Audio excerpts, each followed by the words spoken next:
જોયા પછી આપણને એમ લાગે કે શબ્દો ક્યાંથી ગોતવા, પણ એક વસ્તુ છે ને યુગોથી ચાલે છે.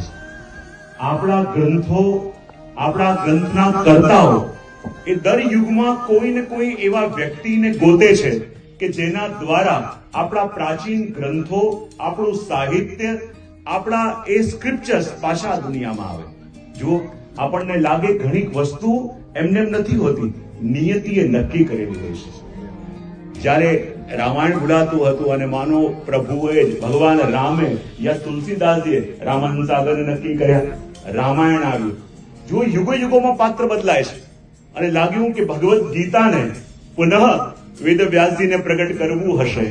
ભગવાનને લાગ્યું હશે કે આ સમયમાં વ્યક્તિ જેવો ગૂંચવાયેલો છે, જેવો એક અનસિક્યોર ફીલ કરે છે, જેવી રીતે એક દુવિધામાં છે, આ ગ્રંથની જેટલી વધારે જરૂરત આ જગતમાં હવે છે કદાચ પહેલા નથી. અને માનો પ્રભુએ અમારા અંકિતભાઈને સિલેક્ટ કર્યા હશે, સિલેક્ટ કર્યા.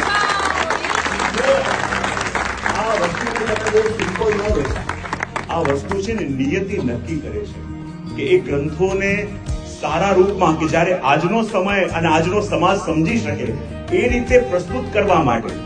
જો જ્યારે પ્રભુનો પાત્ર, કૃષ્ણનો પાત્ર હોય કે તુલસીનો પાત્ર હોય કે લાલાનો પાત્ર હોય, અને લાલાના પાત્રની અંદર પણ અમુક એવી અસહાય અવસ્થા હતી કે જાણે લાગે કે આ યુગનો અર્જુન જાણે સામે બેઠેલો છે, અને આજના યુગના અર્જુનને માનો માર્ગદર્શન આપવા માટે સ્વયં ભગવાન કૃષ્ણ એમની આંખોની અંદર જે કહીએ ને એક સજલ નેત્રો, એ સજલ નેત્રો અને આંખોની અંદર જે ગાંભીર્ય, એ વખતે આપણને લાગે કે માત્ર આ દેહ એમનો હતો, પણ દેહનો ઉપયોગ કરી સ્વયં ભગવાન જ પોતાના અર્જુનને ઉપદેશ આપતા આવ્યા છે. બધા પાત્રો અદભુત. અને આ વસ્તુ એવી છે ને કે જ્યારે પ્રભુએ જન સુધી પહોંચવાનું નક્કી કર્યું હોય ને, ત્યારે પછી એ વસ્તુને કોઈ રોકી ન શકે. ફૂલમાં સુગંધ આવે, કોનો સામર્થ્ય છે કે ભમરાઓને આવતા રોકી ન શકે.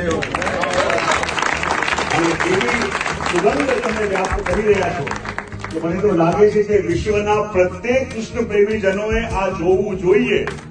અને આજના યુગની અંદર આજનો નવો યુવાન, આજના બાળકો, હું તો કહીશ કે જે બાળકોને માતા પિતા ઘરે કૃષ્ણની વાતો સંભળાવી શક્યા નથી, એ બિઝી લાઈફ વાળા પેરેન્ટ્સને કહીશ કે એકવાર બાળકોને અને યુવાનોને લઈને આ પિક્ચરોમાં આ ફિલ્મ બતાવવા જરૂરથી લાવજો. અને ફરી એકવાર ટીમને ખૂબ અંતરકરણની શુભકામના આપું છું. એ દિવસે જયારે એમથી આવ્યા, એમણે વાત કરી કે અમે 4 મિત્રોએ મળીને